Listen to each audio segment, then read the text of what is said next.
भारत पाकिस्तान दरम्यान तणाव प्रचंड वाढलाय. ऑपरेशन सिंदूरच्या माध्यमातून भारताने पाकिस्तानला चांगलीच अद्दल घडवली आहे. पण पाकिस्तानच्या कुरापती थांबण्याचं काही नाव नाहीये.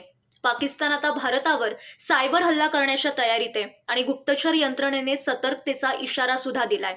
डान्स ऑफ द हिलरी नावाचा हा व्हायरस आहे. व्हिडिओ किंवा डॉक्युमेंट्सच्या माध्यमातून तो आपल्या फोनमध्ये शिरू शकतो. त्यामुळे कोणत्याही अज्ञात लिंकवर क्लिक करायच्या आधी 4 वेळा विचार करा. EXE फॉर्मॅटमधली लिंक असेल तर ओपन करू नका. डान्स ऑफ द हिलरी असं जर त्या फाईलला नाव असेल तर अजिबातच ओपन करू नका. कारण चुकून आपण त्या लिंकवर क्लिक केलं तर आपले फोटो, आपली माहिती, आपली कागदपत्र लीक होण्याची शक्यता आहे. बँकिंग ॲपमधून पैसे सुद्धा जाऊ शकतात. इतकंच नाही तर आपला फोन, लॅपटॉप हॅक सुद्धा होऊ शकतो. आता भारतीय नागरिकांमध्ये दहशत पसरवणं आणि लष्करी हल्ल्यापासून लक्ष विचलित करणं हा पाकिस्तानचा उद्देश आहे. त्यामुळे आपण जागरूक नागरिक आहोत आणि सावधानता आपण बाळगली पाहिजे. लिंकवर क्लिक करायच्या आधी खरंच 4 वेळा विचार करा.